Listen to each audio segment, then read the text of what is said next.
Obviously, premium has a lot of different features, and then, obviously all the curation around it, which I've always mentioned. And I actually saw something in Discord that I think is worth mentioning too, which is that I think your reason for going premium should be that you want access to all the extra features, especially with Leo AI around the corner. But all the existing features that are already there are really powerful, and I think well worth the 10 HBD a month. Um, I think that should be like the lead reason why you do it. But a secondary kind of a secondary effect of it is that if you're consistently, creating threads and blog posts, you're actually going to earn more in upvotes from Hive upvotes through Leo.voter and then Leo upvotes just from the community and the team, than the cost of premium, the 10 HBD a month. So it's premium that pays for itself. But again, I think that should be kind of like a secondary effect of being premium. The real impact of being premium is that you get access to all these extra features. So, one way I've been kind of telling creators about this is that it's essentially free to launch a creator subscription. Obviously you need the premium account. But then if you get more than 2 subscribers, you're already making back the entire cost of premium just from 2 subscribers. So, if you think you can launch a creator subscription and get anything more than 2 subscribers, I think it's well in your interest to do so.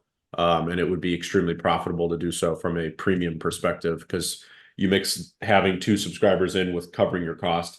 Now it's just all profit from the perspective of upvotes and curation. So, as we roll more value into the premium model, I think we're just going to see a lot more subscribers, a lot more revolving premium subscribers.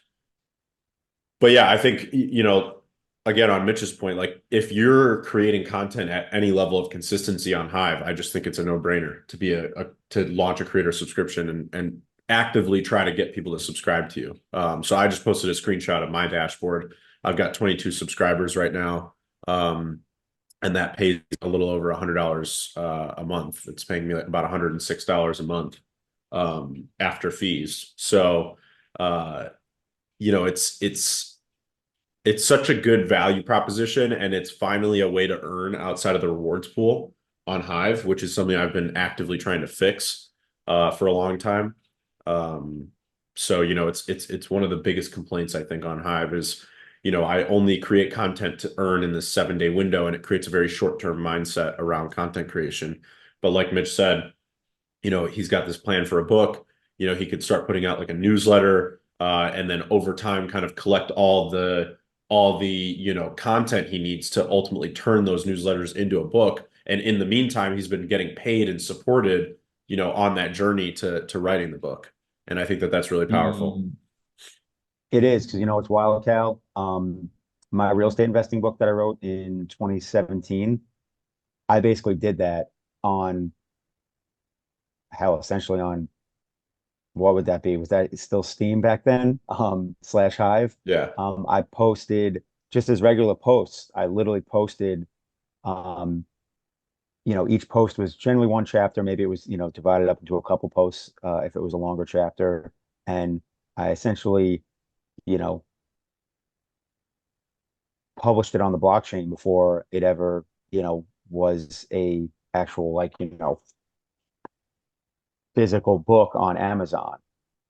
Um, So the fact that you can do that now and, more so have, like you said, subscribers and at least earn some revenue from it as opposed to when you're just posting and it's like maybe you get votes, maybe you don't. And, back in 2017, especially because like I wasn't connected to any whales or anything that I posted that entire book and it probably earned like a dollar or two in crypto earnings. So again, just goes back to an example of, why the subscriber model definitely creates a lot more incentive for people and also gives people an opportunity to carve out their niche, right? Because generally people that are going to subscribe are people that are interested in whatever the content it is that you specialize in. Um, and you're hitting your audience as opposed to just literally like blasting a random post out on the blockchain. And it's just like, all right, well, hopefully the right people see it. Exactly.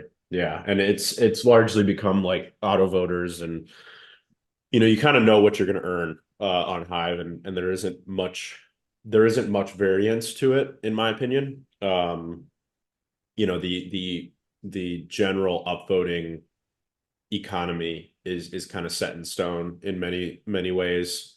Um, so yeah, this has been one of my many ideas to fix that, including, you know, obviously evergreen rewards, which I am going to bring back when we relaunch Leo ads with the, you know, internal facing model, where we cut out the middleman. So, you know, that will come back as well. So I'm just trying to find ways. And again, now now we've got this very clearly defined, you know, audience and target market that we're trying to go after, which is the small and medium sized creators. So, you know, it all ties back into that idea, which is, um, you know, how do we provide the tools and the leverage for these small to medium sized creators to actually earn, you know, valuable rewards for the hard work that they put in? Because on other platforms, you know, they put in the hard work and they have little to show for it. You know, they ultimately try to build a brand and they work really hard at it. But these other platforms just don't have enough opportunity on them, in my opinion. The rewards and the opportunity flow to the top 1%. You know, they flow to the Mr. Beasts of the world. They don't flow to the middle class on these other platforms. So I think catering to that, because we have, you know, these really kind of two critical aspects, which is one, we're a smaller platform, so there's just generally more opportunity in something that's, you know, up and coming. And then two, you know, kind of a more factual standpoint is, you know, we've got tokenization, so you can have 0 followers, post a thread, get an upvote from the right user, and now you're immediately earning something for your content. Whereas obviously on X and other platforms, if you have 0 followers, you're earning absolutely nothing. Even if you have, like, the Inleo account has 16,000 followers on X and it earns $0. If you had 16,000 followers on Inleo, you'd be one of the most followed users on the platform. Um, and probably be earning, you know, somewhere in the kind of top tier range in terms of rewards, you know, anywhere from like $1,000 plus per month. So, you know, being that we're tokenized and on the blockchain is a huge aspect. And then now having things like creator subscriptions and then eventually evergreen rewards come back. Um, you know, again, it just stacks. We're just creating a stack of opportunities, for these extra, you know, for these creators that are really underserved on other platforms.